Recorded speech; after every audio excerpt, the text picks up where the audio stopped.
Hello. I want to talk about the rise of the fascist movement, and it's getting big. I mean, you know, I can remember the National Front and British movement, and everything that's being said now about Islam, and the Eastern Europeans, and all that.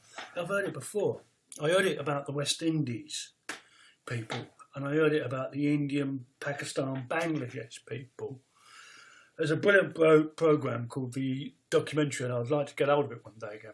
It's called Seven Deadly Sins of England, and they can trace racism, racist leaflets given out, anti-Jewish racist leaflets given out 1610 in this country, in London. You know, if you want to read some of your history, read about Brick Lane, the history of Brick Lane. The Huguenot French refugees built that, and then the Jewish moved in the 1800s, and then the Indian. It's always been a dumping ground. It's one of the most required areas in London now.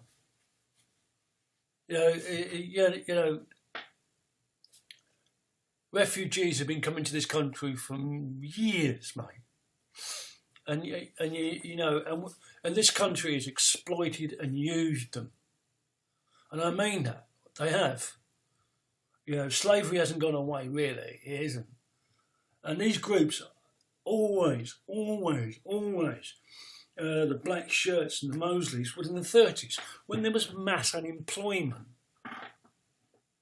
I've seen these people come in, and this is when they come in, and this is when they rise up. They don't come when the country's doing great. They're no good. No one wants to know them because the society is very angry, and we like to blame shift. We do. We all do it. Stanley Cohen wrote a book called Folk Devils and Moral Panics. You should read it. I got into that book and went, got it now. How the media is controlled by fascists. The Daily Mail was sticking up for Mosley for the Second World War. There's pictures of the managing director of the Mail with Hitler.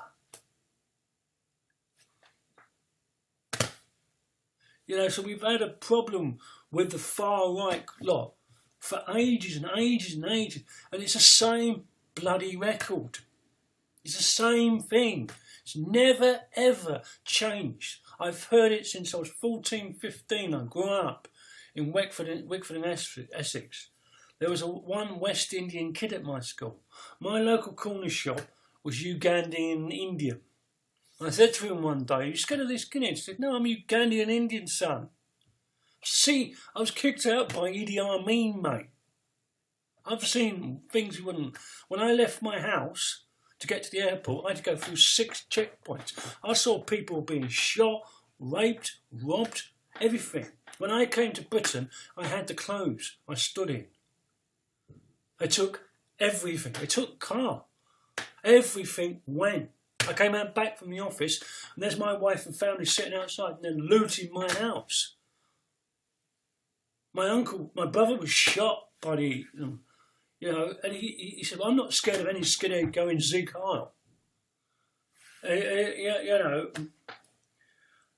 Of course, I don't get patriotic, all this like, England! I don't. I'm a member of the planet Earth. I don't do all the flag waving. And the far right is getting bigger and bigger.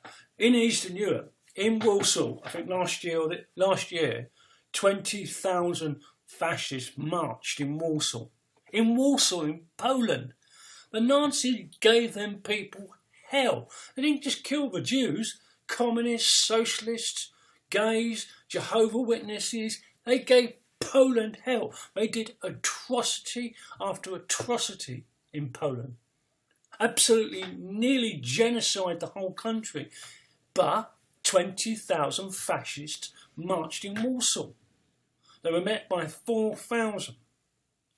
On Saturday the 17th of March, we're going to be marching in London, and all over Europe there's going to be loads of march. France has got a problem with it. It's getting big. It is getting big. They're getting power. Now we have a problem in this country with it as well. And you know, people say, "Oh well, UKIP are mild racism." Racism is racism. There's no mild to racism to it. There's no very racist, little racist, medium racist. Racism is racism, mate. It's all bad. It's all bad.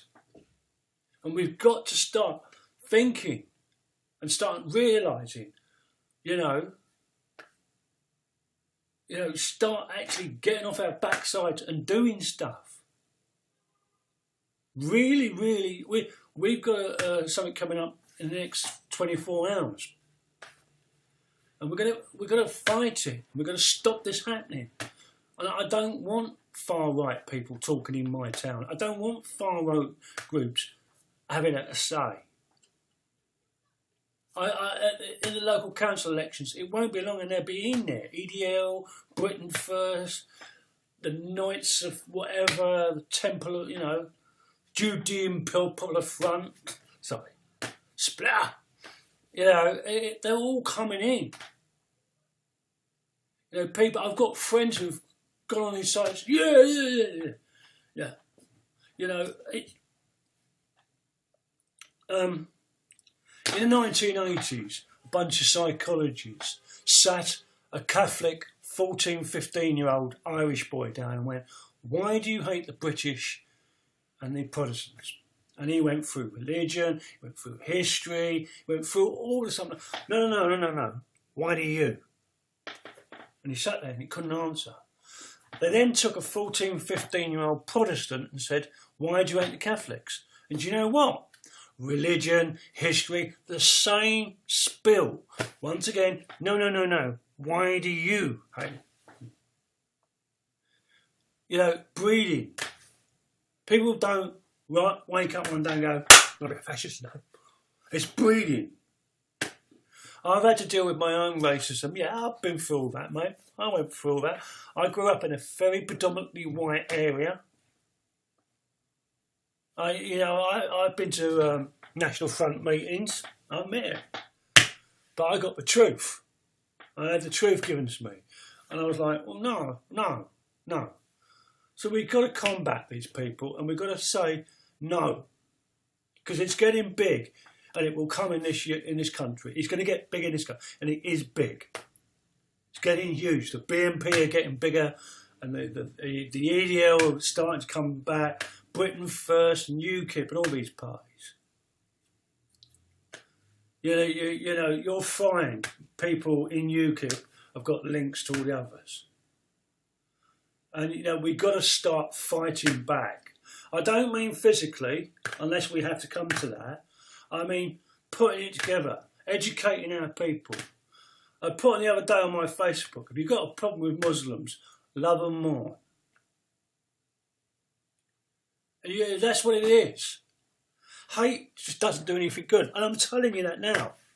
I've had to deal with my hate issues and my anger issues, and I'm still dealing with them. They don't do you any good. You know, we've got to start talking to each other, relating to each other, not isolating each other. You know, people say, well, they come in and they take over. And I went, well, they're protecting themselves. If there's one of them, one family, they're pooing their pants. So they got a problem with it. So if you're Islam, integrate. It's all about joining together and being one and standing together, shoulder to shoulder, and fighting these fascists, mate. There's a lot of people out there whose granddads gave them an hiding. Yeah? So we've got to fight. Got to fight back. Start educating our kids. Right.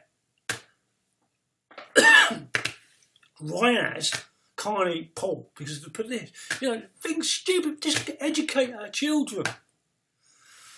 I'm going to finish on something. I've spoken about Northern Ireland. And one of the most beautiful things has happened in Northern Ireland when that peace treaty came. One of the most beautiful and amazing things. And I danced when I heard it. I literally danced. Amongst your teenagers and 20s, they're the ones that are doing the integrating. They've turned to their parents and grandparents. I'm going to go and meet the Catholics. I'm going to cross that bridge and go over. Because you know what that does? It stops it. I'm going to say something else now to you. I was told in the 80s about 80% of the West German government were ex-Hitler youth, even maybe 90. Germany, by the way, in the last 5 years has relaxed tons of Nazi laws, and I mean that. So join up, be peaceful, come and join us and fight race. Peace, love and power to the people.